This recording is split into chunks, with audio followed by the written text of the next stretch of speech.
నమస్కారం, welcome to I dream. నేను విజిత. ప్రస్తుతం మనతో పాటు ఉన్నారు నాయకంటి మల్లికార్జున శర్మ, ప్రముఖ ఆధ్యాత్మికవేత్త. ఇప్పుడు గురువుగారితో మాట్లాడి మన సందేహాలు నివృత్తి చేసుకుందాం. నమస్కారం గురువుగారు. నమస్కారం అండి.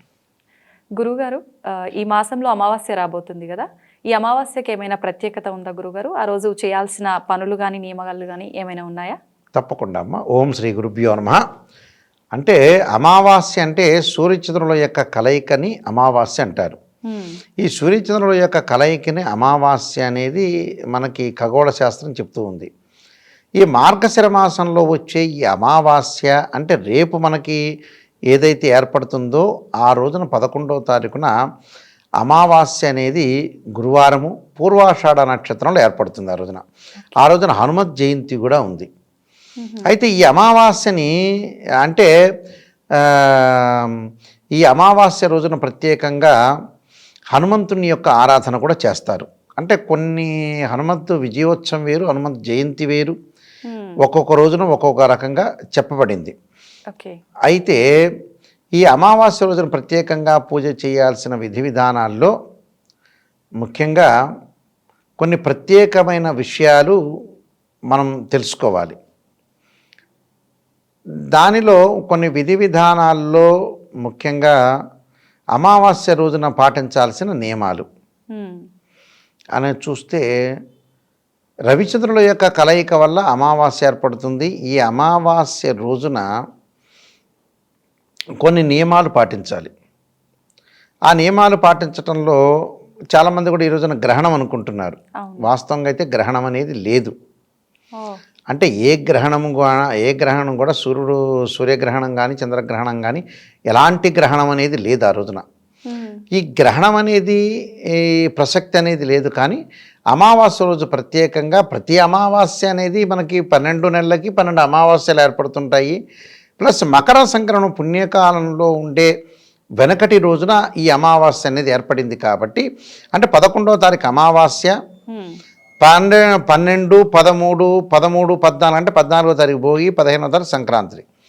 ఈ రవి సంక్రమణ కాలం అనేది మనకి 14వ తారీఖు నైటు అంటే తెల్లవారితే 15 అంటే 15వ తారీఖున 2:42 ధనస్సు రాశిలో రవి మకర రాశిలో ఉత్తరాషాఢ నక్షత్రం ద్వితీయ చరణంలో వెళ్ళటం వల్ల మనకి మకర సంక్రమణ పుణ్యకాలం అని శాస్త్రంలో చెప్పబడింది. ఈ మకర సంక్రమణ పుణ్యకాలంలో మనం చేయాల్సిన అమావాస్య దానికంటే ముందు వస్తుంది. కాబట్టి ఆ అమావాస్య రోజున ప్రత్యేకంగా కొన్ని పరిహారాలు అనేవి చేసుకోవాలి. అవి ఏమిటి పరిహారాలంటే, సూర్యుడి యొక్క ఆరాధన చేయాలి. ఎందుకని సూర్యుడి యొక్క ఆరాధన చేయాలంటే, మకర సంక్రమణ పుణ్యకాలం దగ్గరగా ఉంటుంది కాబట్టి సూర్యుడు ఒక రాశి నుంచి మరొక రాశికి మారటానికి 30 రోజుల సమయం అనేది పడుతుంది. ఇవన్నీ కూడా గోచారీత్యా 3, 6, 10, 11 స్థానాల్లో సూర్యుడు మంచివాడని సుఫలితాన్ని ఇస్తాడని శాస్త్రంలో చెప్పబడింది. కాబట్టి ఈ అమావాస్య రోజున అందరూ కూడా విధి విధానంగా చేయాల్సినవి ఎలాంటి పనులు అనేది మనం చూస్తే, అమావాస్య రోజున శుభ కార్యక్రమాలు ఏమీ కూడా ఆరంభం చేయరు. అయితే మార్గశిర మాసంలో వచ్చే అమావాస్య రవి సంక్రమణ రోజులు కొన్ని రోజుల్లో రావటం. అయితే దక్షిణాయన కాలం అనేది ఎండ్ అయిపోయే కాలం. అంటే ఉత్తరాయణమేమో దేవతలకి, దక్షిణాయనమేమో పితృదేవతలకి. అంటే ఇక్కడ దక్షిణాయనం పితృదేవతల యొక్క కాలం కాబట్టి ఇక్కడ మాతృయజ్ఞము పితృయజ్ఞము అన్నారు. కాబట్టి ఆ అమావాస్య రోజున కూడా పితృతర్పణాలు వదలొచ్చు. మకర సంక్రమణ పుణ్యకాలంలోనే కాదు, అమావాస్య రోజు కూడా ప్రతి అమావాస్య రోజు కూడా పితృతర్పణం అనేది వదలచ్చు. ఈ మార్గశిర మాస అమావాస్యలో దక్షిణాయన పుణ్యకాలం వెళ్ళిపోతుంది కాబట్టి పితృతర్పణం వదలటంలో తప్పేమీ లేదు. ఆ రోజున పితృతర్పణము, అలానే విష్ణు సహస్రనామం పారాయణం చేయాలి, సూర్యుని ఆరాధన చేయాలి.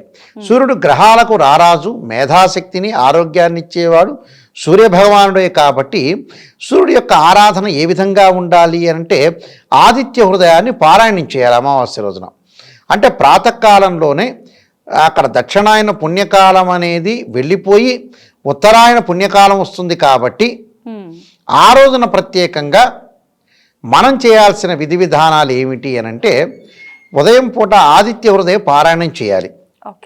అంటే ఆదిత్య హృదయం పారాయణం చేసేటప్పుడు సంపుటీకరణ అంటే బీజాక్షర సంపుటీకరణతోటి కలిపి చేయాలి. అంటే ఓం శ్రీం హ్రీం క్లీం అనే మంత్రాన్ని కలిపి ఆదిత్య హృదయాన్ని పారాయణ చేయాలి. ఎందుకంటే ఆదిత్య హృదయాన్ని అగస్త్య మహర్షి రచించాడు. అంటే అగస్త్య మహర్షి చెప్పాడు ఆదిత్య హృదయం.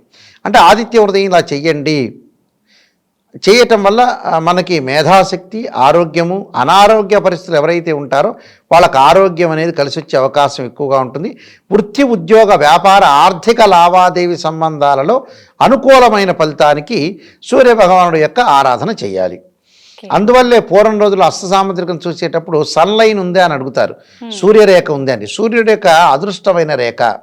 అంటే రాజకీయ పరంగా పదవి రావటానికి, ఒక ఉన్నతి, ప్రమోషన్లు, పదవిలో మంచి బాధ్యతారహితమైన పదవి రావటానికి కూడా కారణం అదే.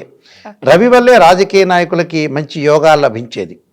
అంటే సూర్యభగవానుడి యొక్క అనుగ్రహం ఉంటేనే పదవులు కానీ, రాజకీయం కానీ, అలానే అడ్వకేట్స్ కానీ, జడ్జెస్ కానీ, ప్లస్ ఏదైనా సరే రవి యొక్క అనుకూలత అనేది వృత్తిపరంగా అనుకూలంగా ఉండాలంటే ఖచ్చితంగా రవి యొక్క అనుకూలత ఉంటేనే మనం విజయం సాధించే అవకాశం అనేది ఖచ్చితంగా ఉంటుంది.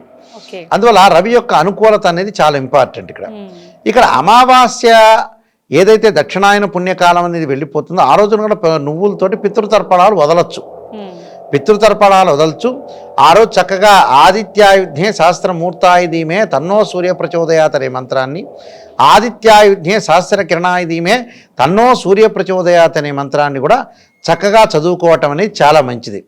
అలానే వీలైతే సాధారణంగా కొన్ని శ్లోకాలు ఉంటాయి.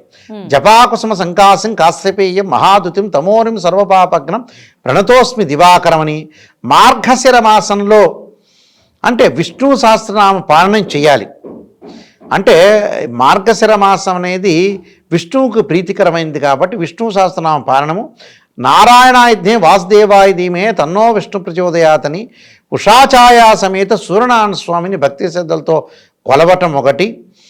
దానితో పాటు వాళ్ళు సూర్యుడికి ప్రీతికరమైన గోధుమలు, ఎర్రని వస్త్రాన్ని దానం చెయ్యాలి. దానితో పాటు ప్రత్యేకంగా సూర్యుడి యొక్క సూర్య నమస్కారాలు అలానే వీలైతే సూర్య నమస్కారాలతో పాటు పితృతర్పణాలని, పితృదేవతల్ని అనుగ్రహం కోసం వాళ్ళ యొక్క ఆరాధన చేయటంలో తప్పు లేదు.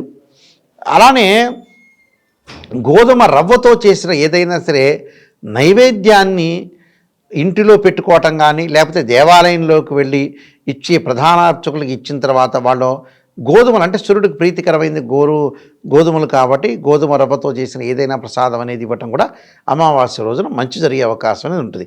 అమావాస్య చెడ్డదని కాదు, మన తెలుగు వాళ్ళకి చెడ్డదనుకుంటారు, తమిళనాడులో మంచిదనుకుంటారు. ఏతిదైనా రవిచంద్రుల యొక్క అంతరంతో ఏర్పడుతుంది. అంటే difference between sun and moon, దాని యొక్క అంతరం ఎంత ఉంటుందంటే రొటేట్ అయ్యేటప్పుడు 12 డిగ్రీలు ఉంటుంది. 12 డిగ్రీలు రవిచంద్రుల యొక్క అంతరం 12 డిగ్రీలు ఉంటే మనకి శుక్ల పాడ్యమని, 24 డిగ్రీలు ఉంటే విధి అని, 36 డిగ్రీలు ఉంటే తది అని, 48 డిగ్రీలు ఉంటే చవితి అని చెప్పబడుతుంది. అంటే సూర్యచంద్రుడు ఇద్దరు కూడా ఏదైతే ఒకే స్ట్రైట్ లైన్ మీదకి వస్తే అమావాస్య ఏర్పడుతుంది. ఆ సూర్యచంద్రుల యొక్క అంతరం 180 డిగ్రీస్ ఉంటే పౌర్ణమి ఏర్పడుతుందని చెప్పబడింది. అంటే సూర్యుడికి చంద్రుడికి ఇష్టమైన కాలం ఏమిటి అంటే అమావాస్య.